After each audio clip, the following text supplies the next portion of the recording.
Ok, vamos lá. Então, boa noite, meninas que estão assistindo, ou meninos que estejam também assistindo, porque eu estou transmitindo do meu perfil pessoal. Bem-vindos a mais uma noite de segunda, das segundonas da saúde mental.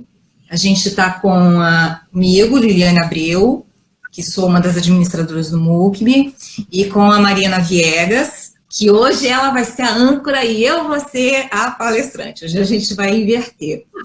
Então, a Mariana também Mariana é psicóloga. A Mariana é psicóloga. Eu, no caso, sou professora, designer, arteterapeuta, estudante de psicologia, outras coisas mais, mas tá bom isso para essa noite, para o que a gente precisa. Então, o que a gente vai fazer? Eu vou falar hoje o nosso tema é sobre entendimento sobre cultura do estupro. Então, eu vou falar um pouquinho sobre isso. E aí, quem quiser fazer pergunta, faz aí nos comentários. A Mariana vai ficar de olho nos comentários do MUCB. Eu, de vez em quando, vou dar uma olhada no meu perfil, se alguém perdido está comentando ali. E aí, a gente vai batendo uma bola, né? Eu vou falando um pouquinho, a Mariana pode ir comentando, se tiver alguma pergunta, a gente vai respondendo, tá? A gente vai conversar em mais ou menos uns 50 minutos, uma hora, que é o que a gente tem levado, e vamos ver se a gente consegue ajudar muita gente, se ajudar, se autoconhecer, que isso é importante, tá? Quer falar alguma coisa, Mari? Não, só boa noite para todo mundo. Sejam bem-vindas e bem-vindos. Vamos aproveitar aí, né, esse debate, esse tema extremamente importante, né, para a nossa cultura, para a nossa sociedade e para nós mesmos, né? Então, sim. Tá com você, Lili. Tá bom. Vamos lá. Quando a gente fala de cultura de estupro, a gente tem que pensar que é uma coisa muito profunda que vem assim bem lá de trás, não é uma coisa que é só dos nossos tempos ou um pouco mais para trás. Isso é desde que o mundo é mundo, desde que existe civilização e cultura, a cultura do estupro, ela é inserida nas sociedades. E de onde começa isso? Começa justamente na própria cultura, na questão religiosa, que a religião ela é a primeira formatação de leis que as sociedades abraçam, né? Mesmo que você vá, por exemplo, numa tribo de algum lugar mais distante, eles vão ter a questão da religiosidade ali, eles vão ter os deuses, eles vão ter uma forma de condução em que aquela religião cria as primeiras leis, né? São as primeiras para depois outras leis surgirem. Então, eu vou contar, tem várias, se a gente for olhar as muitas culturas mundiais, seja do Oriente ou do Ocidente, seja de uma tribo distante, seja de uma sociedade já, vamos dizer assim, nós aqui, né, que temos, na maioria, uma sociedade cristã, a gente vai ter essa questão da construção da cultura do estupro. Então, por exemplo, vou pegar só 3 histórias para a gente começar, para vocês entenderem de onde começa tudo isso. Na Bíblia, por exemplo, nem vou entrar no mérito da Bíblia, então vamos para 4, tá? A Bíblia, por exemplo, se você pegar ali a Bíblia para ler, a gente vai ver ali vários incestos, estupros, mas que eles recebem outros nomes, mas estão ali. Se você pegar para ler, você vai ver. Aí a gente pega as culturas, vamos pegar, por exemplo, a Grécia Antiga, né, que é o berço da civilização, digamos, né, da civilização ocidental. Né? A gente tem Zeus, tem toda aquela gama dos deuses greco-romanos, eles são todos violentadores. Se a gente pegar, por exemplo, uma história que eu choro muito quando eu começo a ler a história, por exemplo, de Eco. Eco era uma pastora, era uma ninfa, que era apaixonada por Narciso. Quem não sabe quem é Narciso, ele era aquele que gostava de se apaixonou pela imagem dele no espelho d'água e acabou morrendo afogado, morreu de fome, sucumbiu ali. Eco era apaixonada por ele e ela fez uma coisa lá que uma das deusas não gostou e aí colocou uma maldição nela. Ela só podia falar a última palavra de uma coisa que ela queria dizer. Então, por exemplo, se ela dissesse assim, eu quero pegar um avião, ela só ia falar avião, avião, avião, avião, avião. E ela, por exemplo, ela falava, via o Narciso e falava pro Narciso assim, você é lindo, só que só saía lindo, lindo, lindo, lindo. E quando ele se olhava no espelho d'água, ele achava que era a imagem falando para ele que era lindo. Narciso morreu afogado e Eco continuou a trajetória dela. E um deus chamado Pan, que era aquele que tinha as perninhas de cabra, de bode, ficou enlouquecido com Eco. E Eco não queria nada com ele. Mas ele foi lá e violentou Eco, que deu origem ao deus Hermes, que era aquele que tinha as asinhas nos pés e era o mensageiro dos deuses. Então, assim que ela deu a luz a Eco, a Hermes, Pan queria, estava insistindo ainda em violentá-la e tal, mas como ela o rejeitava, o que ele fez? Ele, por ódio de ser rejeitado, porque ele queria violentá-la consecutivamente, ele vai lá e joga uma maldição nos aldeões de onde ela morava. Então eles começaram a perseguir Eco. Perseguiram até capturá-la e matarem ela estraçalhada. E daquele estraçalhamento só sobrou a voz, né? Que era ela expandida nas montanhas, ela pedindo socorro. Que é o que a gente hoje comumente, né? Que aí vai virando um folclore, uma lenda, que quando a palavra eco, de quando a gente grita alô, alô, alô, alô, alô, e aquilo era eco, né? Eco pedindo socorro. Então, essa é uma das lendas. Se a gente for já, por exemplo, nas lendas africanas, a gente tem a própria Iemanjá, né? Ó, já mudamos de cultura, completamente invertido, e a gente tem a Iemanjá, que ela foi um dos filhos que ela teve, a perseguiu, a estuprou, arrancou os seios dela, e ela na fuga, no desespero, fugindo dele, cai, desmaia. Antes dele alcançá-la para violentá-la mais, ela eclode, o corpo dela vai crescendo, crescendo, crescendo em proporções assim gigantescas, e eclodem muitos filhos que ela teve depois disso, uns 15 ou 20. Mas assim, cada um deles, o corpo dela foi se tornando em montanhas, vales, rios, mares, e dali que eclodiram os orixás que comumente são reverenciados hoje. Se a gente pega também uma outra vertente, aí vamos lá para o lado da Índia, por exemplo. Na Índia tem um deus que foi lá e violentou uma das moças que o cultuavam, né, que o reverenciavam.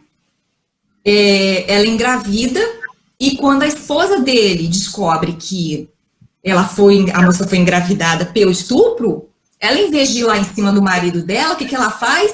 Não, foi você, engravidou do meu marido, então você vai virar um sapo por 14 anos. E aí a moça fica lá, grávida, vira sapo por 14 anos. Então, vejam, são histórias diferentes, e eu tenho um monte delas, se vocês procurarem, tem. A Medusa também foi violentada pelo deus Poseidon, que era o deus dos mares, e a deusa ficou com raiva dela ter sido violentada no templo dela, e aí transformou a Medusa, que era uma mulher linda, maravilhosamente linda, numa fera que tinha cabelos de cobra, e se as pessoas olhassem para ela, virava pedra. Então, veja, culturalmente, o que as religiões ensinam? Que você é a culpada de ter sido violentada. E essas primeiras leis de conduções sociais são transportadas realmente para o social. Então, o que a gente tem? A gente tem uma relação de poder, porque toda a questão de violência sexual está ligada a poder. Então, tem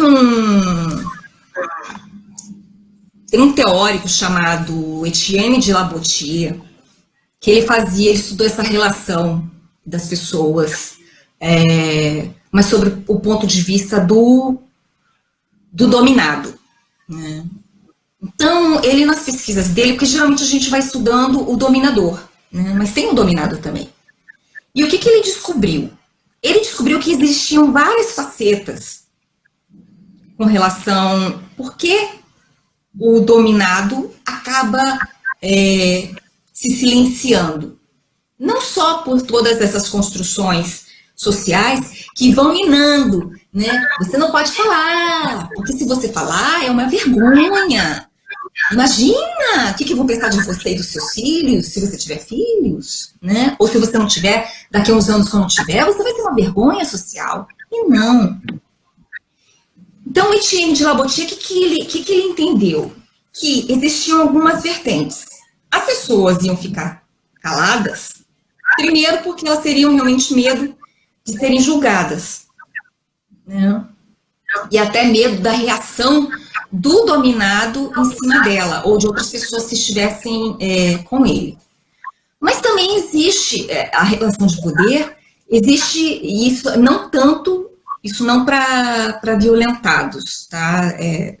Na questão sexual, muito mais para racismo, para outras conduções, né, de poder, mas que a pessoa que gostaria de não se parecer com o grupo dela.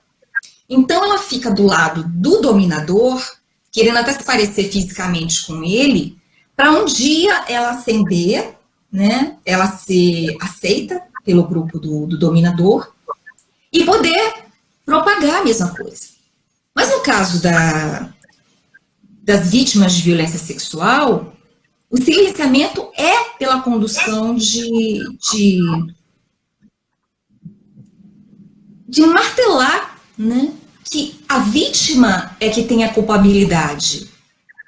Tanto é que, quando a gente vai analisar casos que passam no dia a dia, e vocês podem puxar pela memória, por exemplo,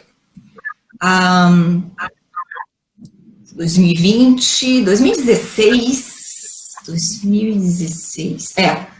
2016 nós tivemos um caso muito sério, eu acho que foi lá no Rio, de uma moça que parece que foi drogada ou foi embriagada, por conta dela ou não interessa, mas ela foi violentada por 30 caras numa festa.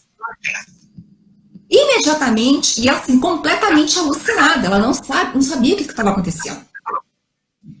Imediatamente as pessoas começaram a julgar, entrou um timão, né? Não, mas porque ela foi violentada porque ela não tinha que estar lá, ela não tinha que ter bebido, ela não tinha que ter usado drogas, né? Ela estava lá porque ela queria, ela deu porque ela quis. Não, ela não deu porque ela quis. E mesmo que ela tivesse, né? Ela ia querer para 1, ou 2, ou 3, mas entrou uma fila e eles drogavam ela mais. E ela, desacordada, ela continuava sendo violentada. Ela desacordada, ela queria? Não. Então a sociedade já vai imprimindo que as pessoas são violentadas porque elas fizeram alguma coisa, né? Elas são violentadas porque elas deviam estar com a roupa errada, elas foram abusadas porque elas deviam estar se insinuando, seduziram, né, o agressor. Só que aí o que vocês me dizem sobre, por exemplo, bebês de 1 ano que começam a ser abusados? O bebê pediu? Não pediu. A estatística da ONU diz o seguinte, que as meninas começam, meninas é meninos, mas é muito mais, o levantamento feito, eles descobriram que é muito mais meninas e do sexo sexo feminino e negras. Não que as brancas não sofram de violência sexual. Mas eu já vou explicar uma outra coisa para vocês, mas deixa eu terminar esse raciocínio. A ONU fez esse levantamento que, a partir de 2 aos 19 anos, a violência sexual intrafamiliar, ou seja, dentro de casa, é maior do que qualquer estupro na rua. Então, o que a gente tem com isso? Aí pode começar antes, pode começar com menos de 2 anos de idade. A idade preferida é até os 13 anos, dos 2 aos 13. Essa condução, tá? Essa pesquisa da ONU, ela mostra uma coisa muito séria. Porque as pessoas ficam achando que só vai ser violentada, só vai ser abusada as pessoas que estão andando na rua. Isso é um índice muito pequeno. Isso são 15% só da estatística que é na rua. Porque 85% ocorre dos abusos dentro de casa. E aí, esses agressores, como é que eles se apresentam? Porque eles são os pais das meninas. Eu tenho. E eu posso falar com propriedade, porque eu faço parte da estatística. E assim, eu posso falar para vocês que é libertador de verdade, a gente poder falar, tá? Não porque isso seja isso não é nada interessante, isso não é nada agradável, mas quando a gente fala do problema, a gente deixa de ser invisível, a gente deixa de ser o que as pessoas falam assim, mas não existe isso. Eu, quando era adolescente, que eu pedi socorro para as pessoas, eu pedi socorro para 3 pessoas. Uma delas falou para mim assim, não existe isso de pai violentando filha. Você é mentirosa. Então entra no reduto de que se as pessoas não veem, não existe. A gente está vendo isso aí com racismo. Pessoas dizendo que racismo não existe no Brasil. Certo? É isso e com muitas coisas. Então, voltando, né, à questão do silenciamento. Existe a condução social de se mostrar que a vítima é a culpada. Ao mesmo tempo que o agressor é o santo, que ele não tem culpa disso. Porque se, por exemplo, um pai vai lá e começa a manipular a filha, bebê ou adolescente, existe a condução do poder.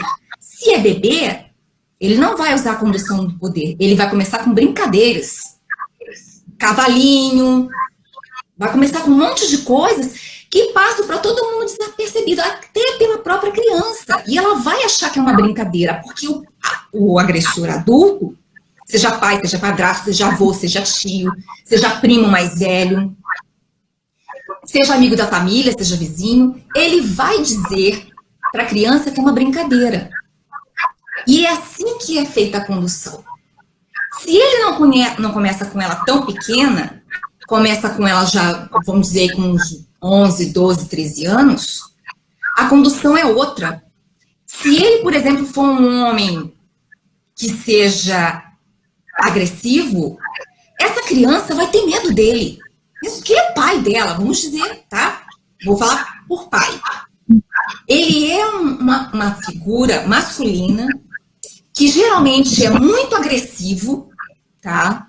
É aquele cara que, geralmente é assim, tá? Ele é, fora de sério, um amigão fora de casa, vai à igreja, é um homem temente a Deus, ajuda todo mundo. Mas dentro de casa, ele é assim.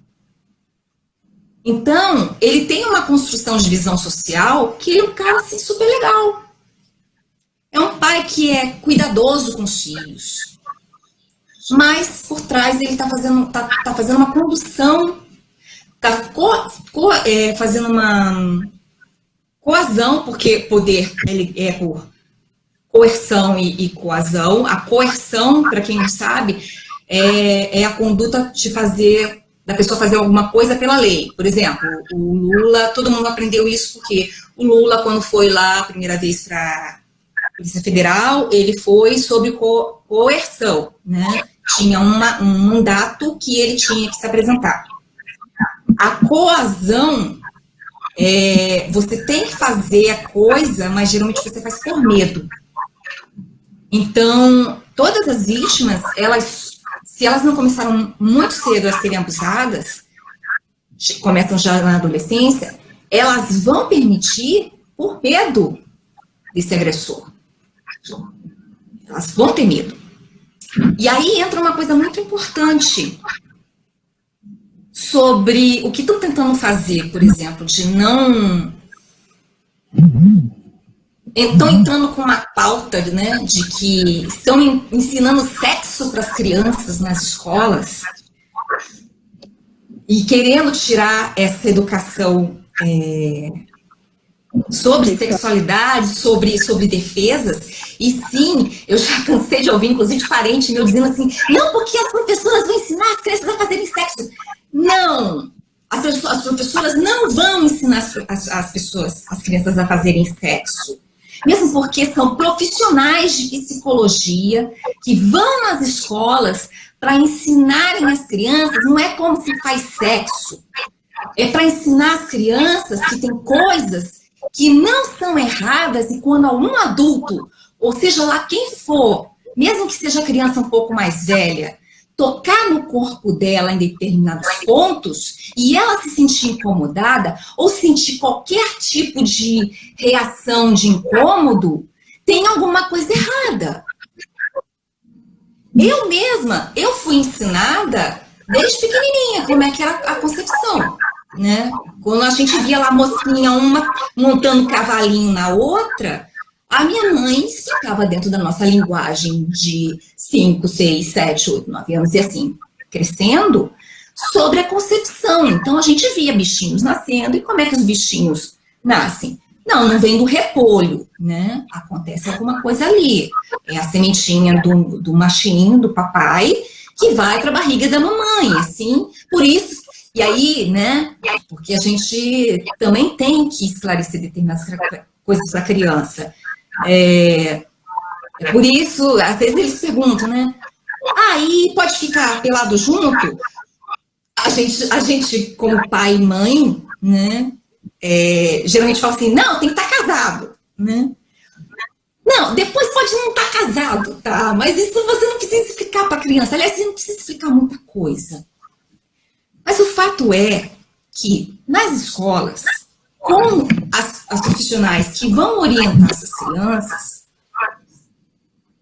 elas vão poder dizer assim, olha, não é só o homem estranho que vai mexer em vocês, que vai tocar em vocês. Eu li um negócio esses dias, que a professora, a criança começou a ter esse tipo de orientação na escola, e ela falou para a professora assim, o meu avô comeu meu biscoito. Pegou meu biscoito na mão e botou meu biscoito na boca. A frase foi essa. Meu avô botou meu biscoito na boca. A professora tá. A próxima vez seu avô dividir o biscoito com você ou não botar tudo na boca, né? Passou. Meses depois, a mãe da criança foi chamada para a escola. E aí, ela começou a relatar para a coordenadora, para a professora, que teve esse diálogo com a criança, falou, a minha filha tá fazendo não sei o que lá com o biscoito dela. Aí ela, que biscoito, minha senhora? Não, perereca dela. Aí a professora entendeu qual era o biscoito que o avô estava botando na boca. E que a menina foi falar, logo depois da aula de educação sexual, da orientação. Então, vejam, o silenciamento que continua sendo feito nas sociedades, a gente tem lá de baixo, mas tem altos escalões.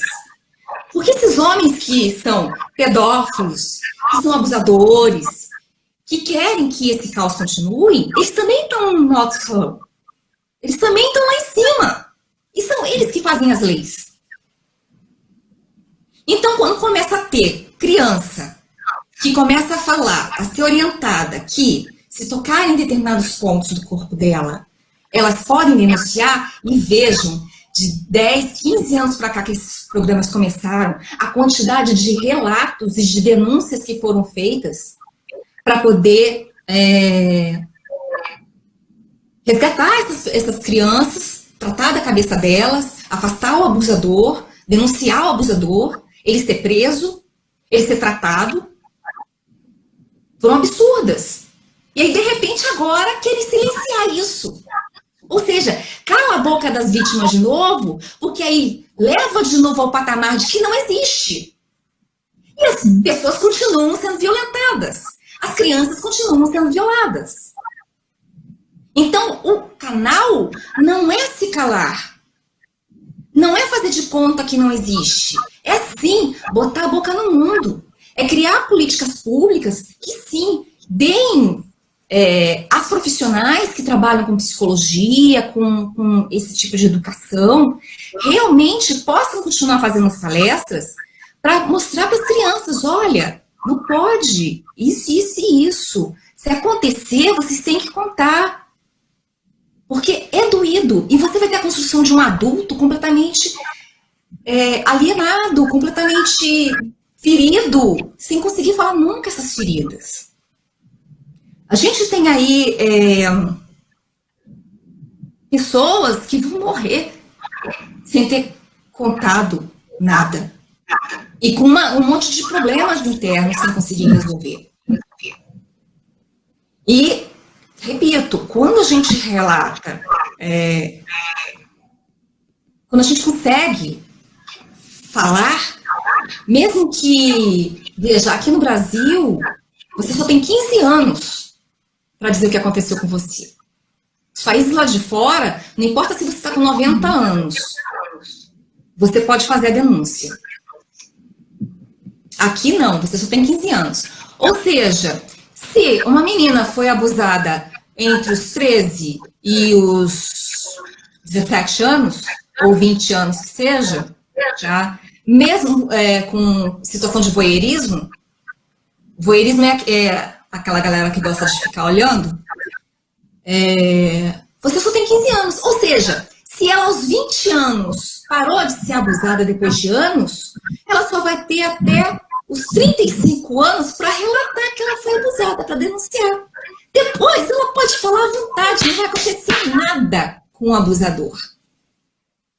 Isso está em lei. Isso é a lei feita por alguém lá em cima, que não quer que as coisas se arrumem.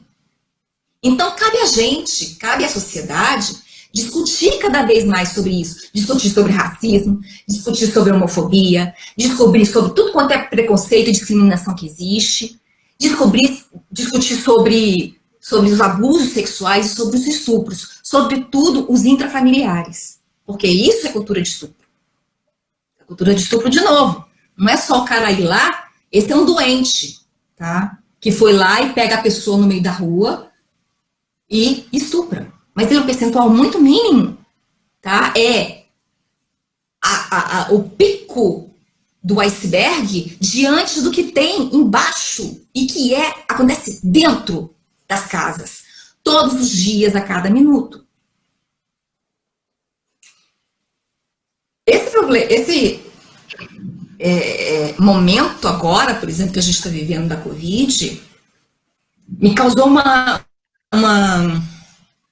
angústia muito grande no início, porque eu, por ser vítima de violência intrafamiliar, eu sabia o que ia acontecer com essas crianças, com essas vítimas, né, crianças e adolescentes, meninas e meninos, presas 24 horas por dia com esses agressores dentro de casa.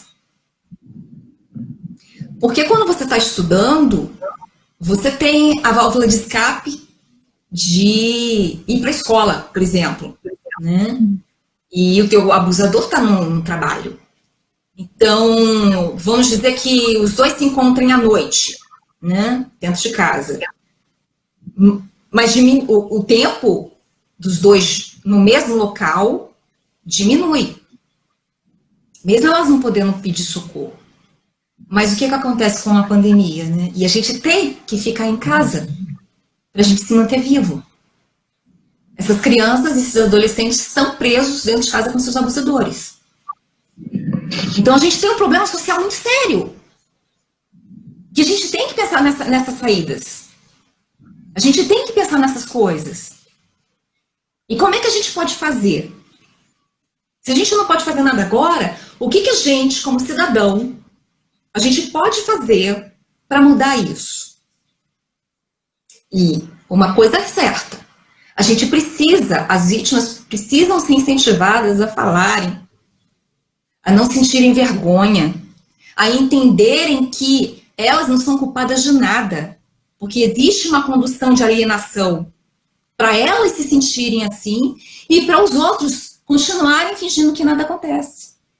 E as coisas irem se sucedendo, ano após ano, década após década, século após século. Há 10 mil anos é feito isso com os seres humanos.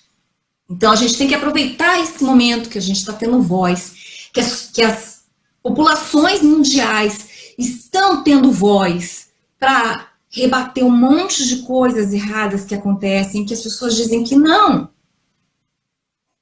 A gente tem que ter voz. E o primeiro passo é a gente ter autoconhecimento. Então, existem, aí a gente está falando agora aqui, né, como profissionais da área da saúde mental.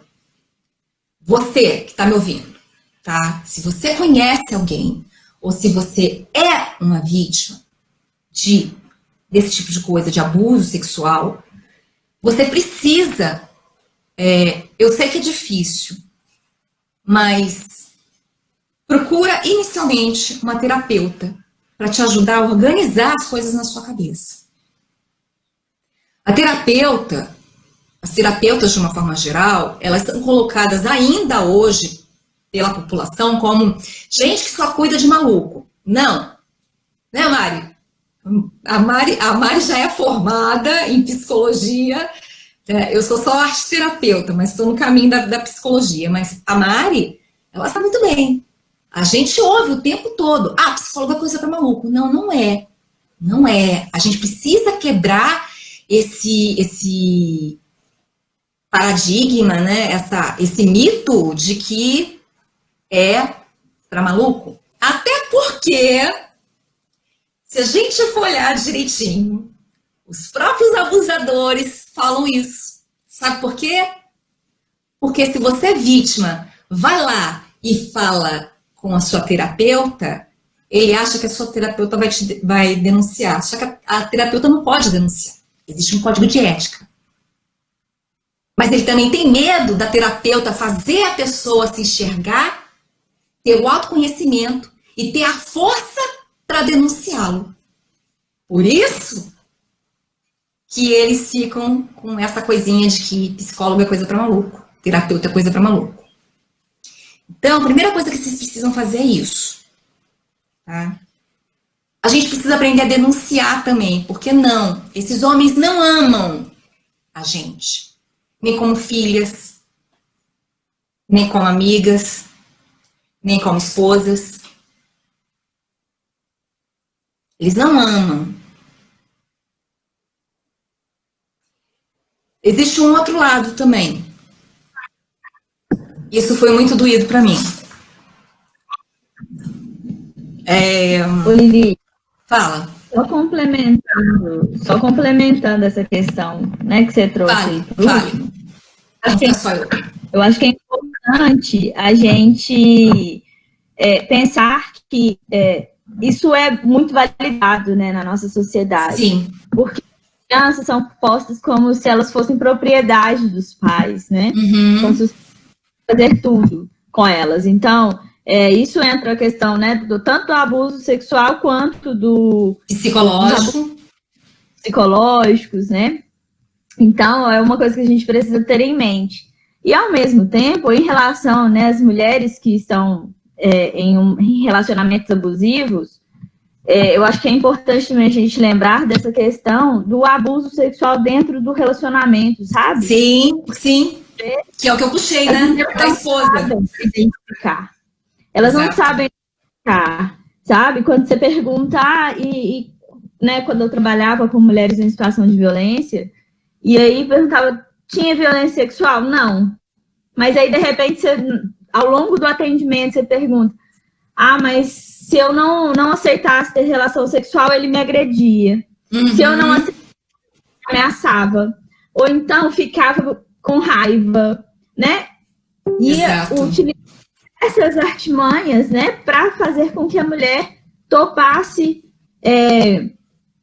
essa relação sexual.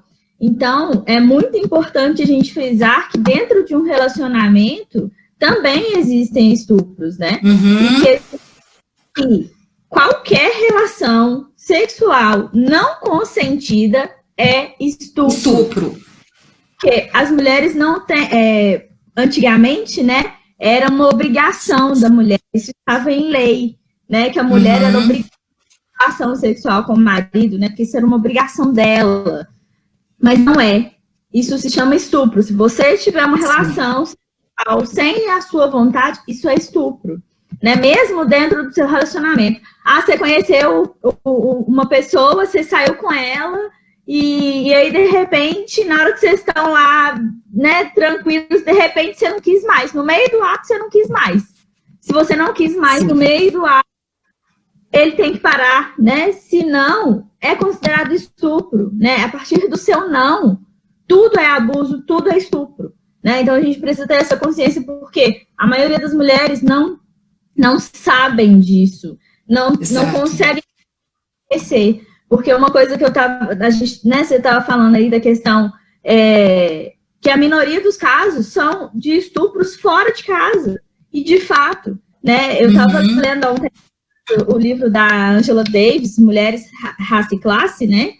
E tem um artigo que fala sobre o mito do estuprador negro, né? Então, ela traz essa questão do racismo e das acusações de estupradores negros, né? Mas, para além disso, esse artigo ele mostra como que tem esse mito de que as mulheres só podem ser estupradas fora de casa, né? Como se isso fosse fora de casa. E não é assim que funciona.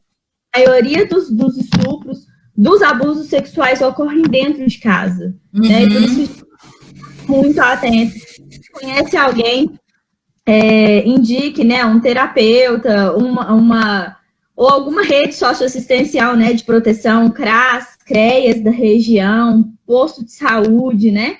Porque essa pessoa está precisando se organizar, né? Como você falou, né, Lili? Organizar mesmo para ver qual passo ela pode tomar, não só pode, mas o que ela tem condições, né? Se fortalecer para que ela consiga denunciar, né? Porque nem sempre vai conseguir denunciar imediatamente, né? Então, acho que é muito importante a gente pensar nessas questões, né? De como que isso está muito presente dentro de casa. Sim.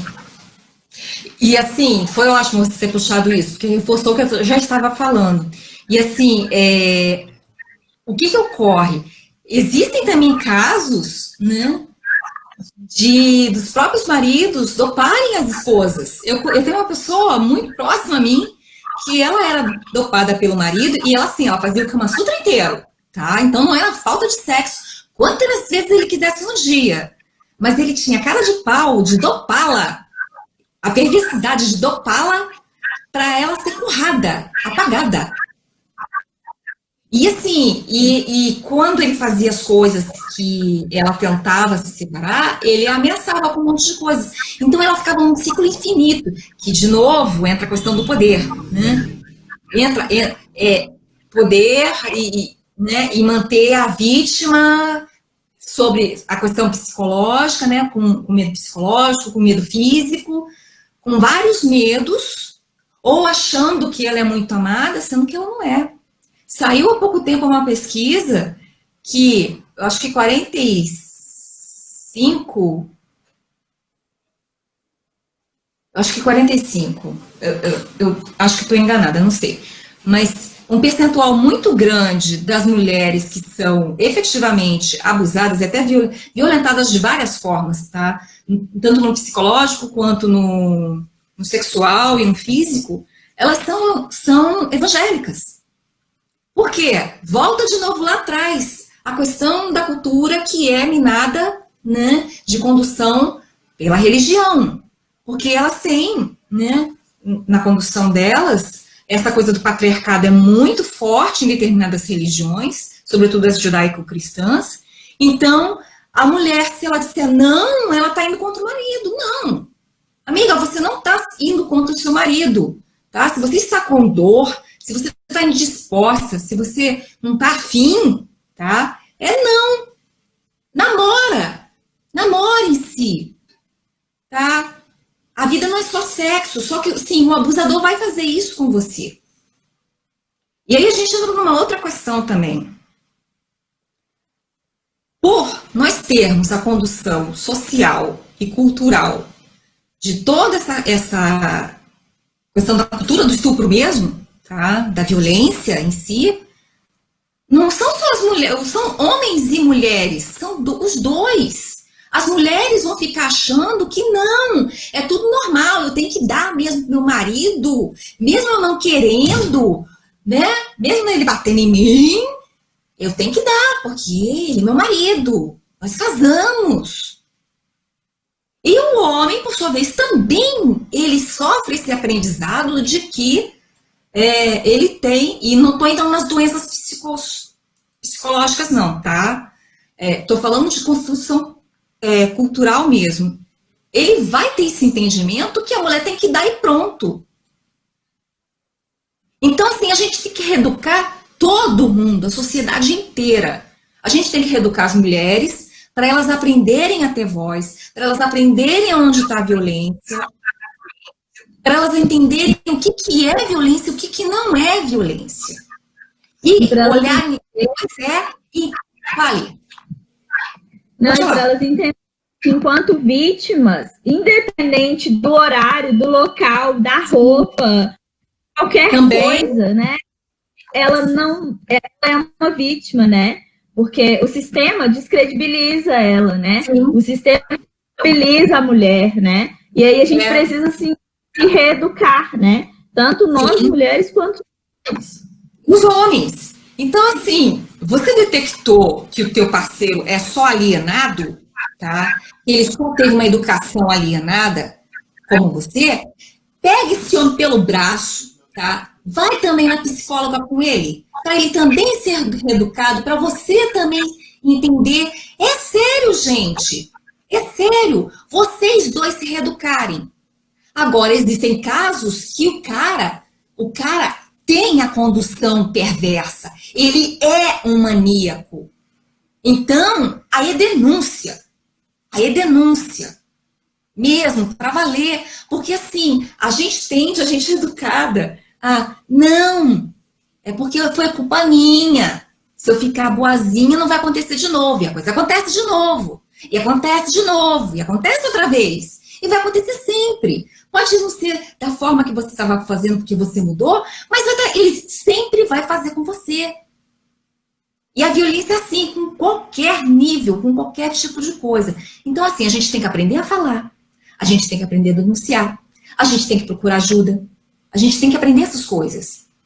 Até pra gente se ajudar e ajudar quem tá com a gente. Como eu disse, se ele é só alienado culturalmente, se não é, pra gente tomar atitudes mais drásticas. Porque assim, a gente não pode ficar levando na cabeça a vida inteira, meninas. A gente tem que entender até onde vai esse amor e aonde não é. Então assim, vamos aprender a falar. Vamos aprender a procurar ajuda. Procurar ajuda. Mari, quando você me conheceu, a Mari me conheceu assim. Ela estava fazendo mestrado, né, Mari? E ela procurou a gente no MOOC. Agora ela faz parte também da administração do MOOC. E ela procurou as administradoras para entrevistar. E eu fui uma das entrevistadas dela. E aí eu contei a minha história, eu contei o meu histórico para ela ir fazendo, porque assim, ela queria saber como é que eu vim parar no MUCB. Né? Então eu contei, eu relatei. Eu falei, ó, você precisa entender isso, isso e isso. E quando a gente estava conversando, eu contei para ela uma coisa, que assim que eu entrei aqui no MUCB, eu peguei, por conta das coisas que estavam acontecendo na minha vida de autoconhecimento, eu resolvi começar a falar o que tinha acontecido comigo. Eu falei, a primeira vez que eu falei abertamente foi dentro do MUCB. E na sequência, um monte de mulheres começaram a fazer a mesma coisa. Inclusive mulheres que eram de dentro do MUCB e que faziam parte de outros grupos de resistência, também começaram a falar, o troço fez assim. Eu falei, gente, eu tenho que escrever um livro. E eu comecei a escrever. Aí eu entrei em contato com as pessoas, né, pelo grupão, né, os vários, muitos grupos, mais de 5 milhões de pessoas. E todo mundo falando. E eu pensei assim, as pessoas estão falando, então, se elas entenderem que eu estou fazendo uma pesquisa científica, que elas não vão ter o nome delas publicado, que vai ter tudo em sigilo, tudo bonitinho, elas vão contar as mesmas histórias para mim. Vão contar de novo, para eu poder redigir. De 5 milhões e meio, somente 3 vieram até mim. Aí a gente fala, aí a gente pensa, né, pelo lado profissional, fala, nossa, o que você vai fazer com isso? Muita coisa. Porque isso também fala de uma outra coisa, do medo que as pessoas têm de falar. Toda essa condução que eu já mostrei para vocês, de silenciamento de vítima, que é para continuar todo mundo achando, né, os agressores sabem que existe, mas eles perpetuarem a sensação de que não existe a coisa. E aí, né, vão na cabeça das feministas, estão reclamando do quê? Estão falando do quê se não existe isso? Existe, filho. Né? Existe, filhinha. Você consegue ter voz e trabalha fora por conta das feministas. Então, se a gente está aqui, nesse mundo, aprendendo, né, e dividindo e crescendo com as nossas divisões, vamos falar. Tá? Você não precisa começar a falar agora, não. Porque isso é uma construção. Porque é doído. É muito doído, é muito doloroso. Mas a construção de autoconhecimento, tá? E a gente não deixar que a sociedade calhe a voz das crianças, já é um bom começo. Porque enquanto tiver um monte de profissionais podendo entrar nas escolas para mostrar que papai, vovô, titio também vão mexer lá na vagina da menina, ou no ânus do menino, ou no ânus da menina, e que isso não tá certo, porque ninguém pode tocar no corpo da criança, a gente já começa a quebrar o primeiro paradigma. E aí os outros são sequência. Os outros são sequência. Porque essas crianças vão crescendo, né? E aí quando elas estiverem na adolescência, que tiverem aula de educação sexual de verdade, né? Aula de biologia, elas vão entender que o homem que coage a mulher, né, ou o parceiro que coage o outro ou outra, né, e aí vamos falar de casais homoafetivos, né, a partir do momento que ele agride o outro, que ele dopa o outro, que ele coage psicologicamente ou fisicamente para conseguir algo sexual, é porque tem coisa errada. Então, eu estou muito feliz, estou falando para você agora, Mari, eu estou muito feliz, nesses últimos 2 anos, de ver um monte de paradigmas estarem sendo quebrados. Todos eles. Todos esses sociais de quanto é gênero. Então, a gente está tendo muita briga por isso, porque os isentões, né, o pessoal que não quer mexer no assunto, está fazendo força para que continue o silenciamento de racismo, contra homofobia, contra violência sexual, cultura do estupro e tudo mais. Mas, em contrapartida, a gente está vendo um monte de gente que está tomando autoconhecimento, né? E que está conseguindo falar para defender, falar contando que existe, né? Que sim, eu sou vítima de violência sexual, que sim, eu sou vítima de racismo, que sim, eu sou vítima de... Não é para vitimismo, mas é para conscientização social. Isso é bom. Porque a gente está sendo... Como um fortalecimento desse sujeito, né? De se enxergar e identificar também. Porque às vezes as pessoas não conseguem se identificar com algumas coisas. Não conseguem, por exemplo, se autoproclamar mesmo, né? Sim. Então, é muito positivo a gente discutir essas coisas, é muito importante, né? Eu vi o comentário da Lud, né, falando que das nossas leis machistas, e elas são machistas, né? A maioria delas foram construídas por homens, em benefício de homens, né? Então, nós precisamos estar lá no Congresso, né? Nós, mulheres, precisamos estar lá e nos representar, né? E pensar nas nossas pautas também, né? Para rever essas leis, como que uma lei sobre o estupro, por exemplo, como que você só pode denunciar em 15 anos, né? Ela devia ser...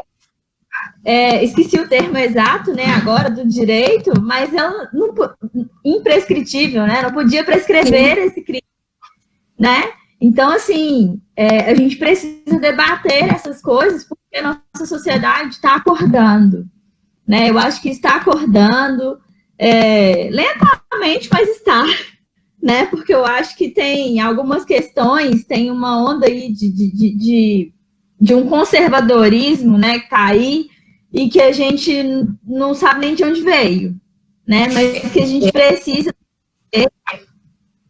e retomar mesmo essas discussões e nos posicionar, né? Porque tem muitas pessoas sofrendo em outros lugares, né? E a gente precisa, assim, quebrar esses paradigmas e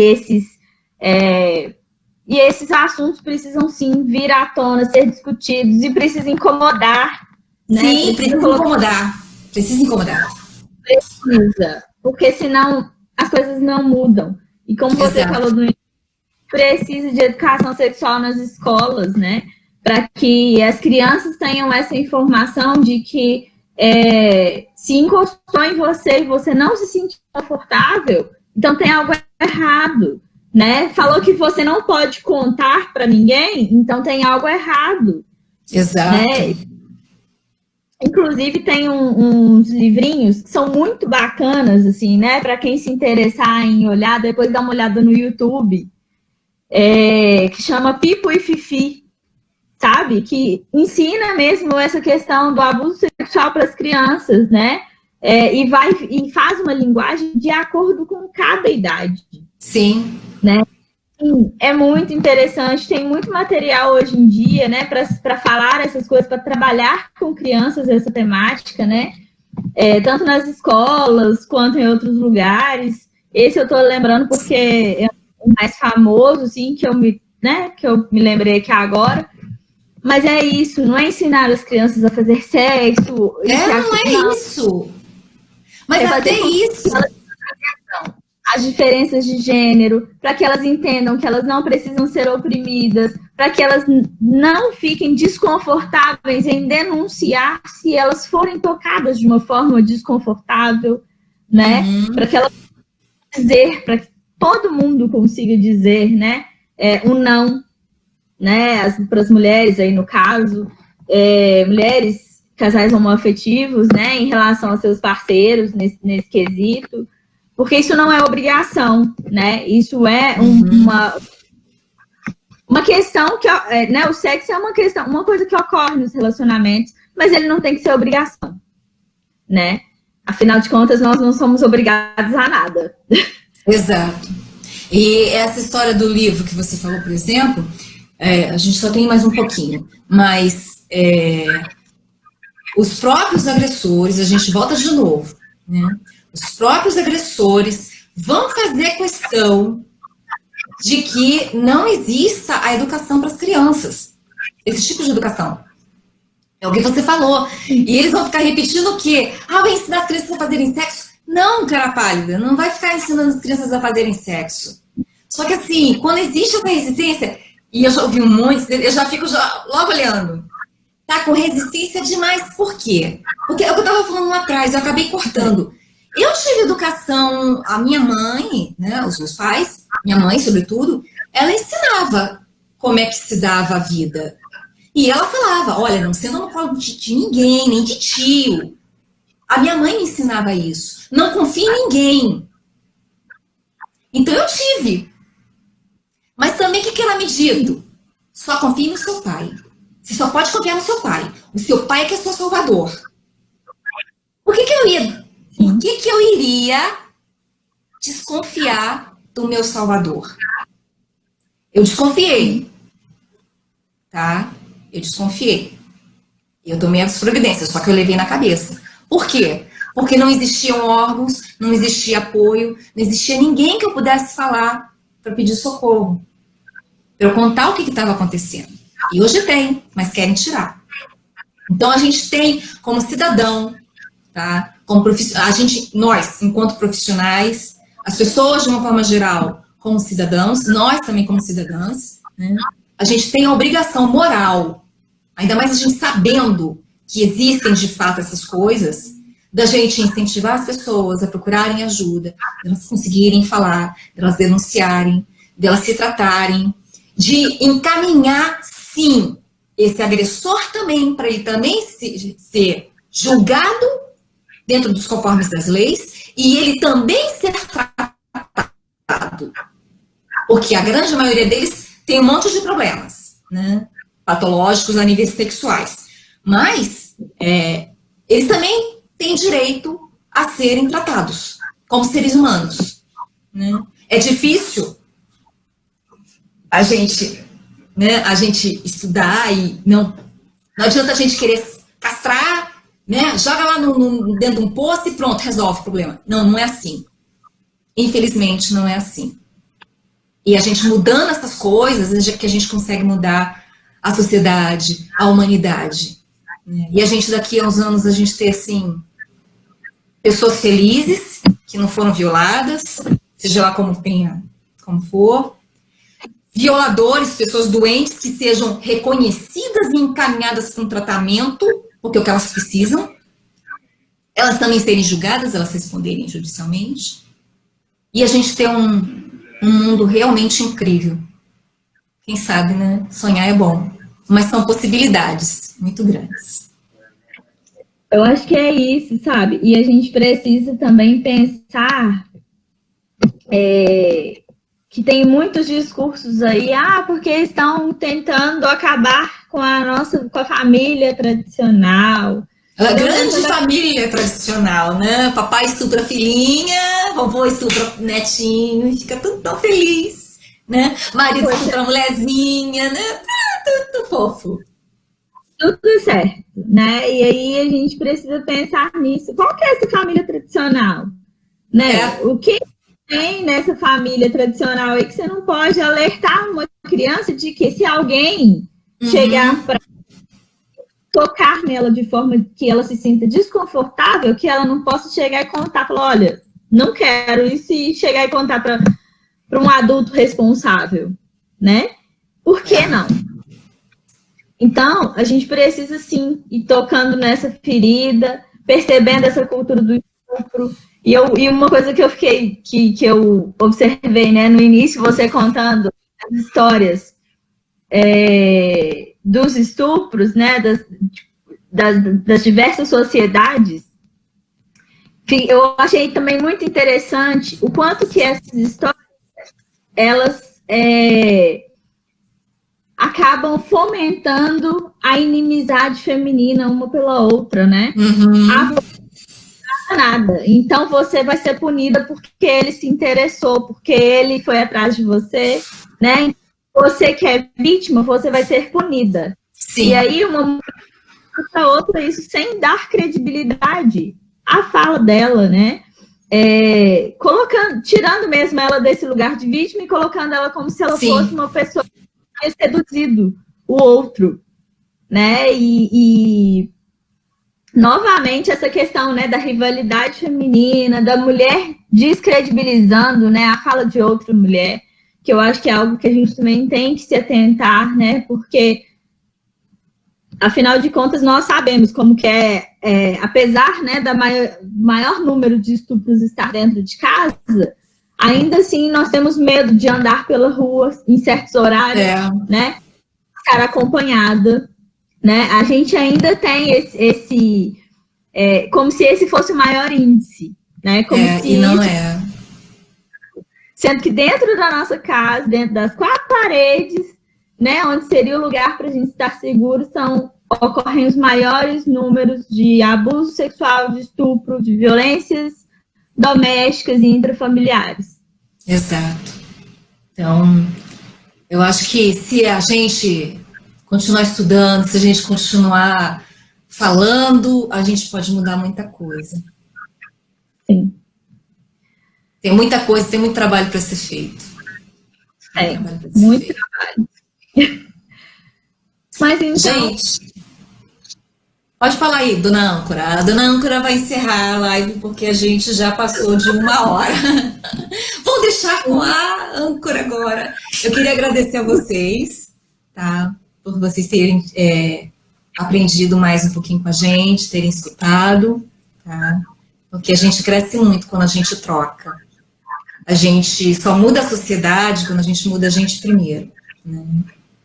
Traz o autoconhecimento para a gente, e a gente vai fazendo isso conversando, trocando, são as trocas que fazem a gente crescer. Então, obrigada a vocês que tiveram aqui a paciência de ouvir a gente de novo, mais uma vez, e a gente vai tentar fazer outra live, trazendo outras profissionais, inclusive, peraí, convite de novo, por favor, profissionais de psicologia e de assistência social que estão nos ouvindo, procurem a gente, nós precisamos de vocês para vocês fazerem lives aqui pra gente. Tem uma diversidade, porque senão vocês vão encher o saco de ver a Mariana e a minha aqui falando toda segunda-feira. Então, assim, tragam coisa. Assunto que não falta pra gente, mas a gente quer trazer carinhas diferentes. Então, venham trocar, tragam isso pra gente dividir com todo mundo. O tema é aberto, tá? Se é para fazer bem para a sociedade, se é para fazer bem para o indivíduo, venham falar, tá? A gente está de braços abertos para ouvir vocês aqui, tá bom? Então, agora é a Mariana.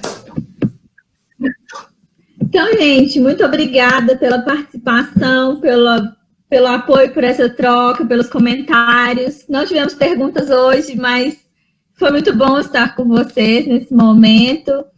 Estaremos aí numa próxima segunda-feira. Muito obrigada. E obrigada, Lili. Foi ótima a sua fala. Acho que é muito importante. Precisamos falar mais e mais da questão da cultura do estupro, né?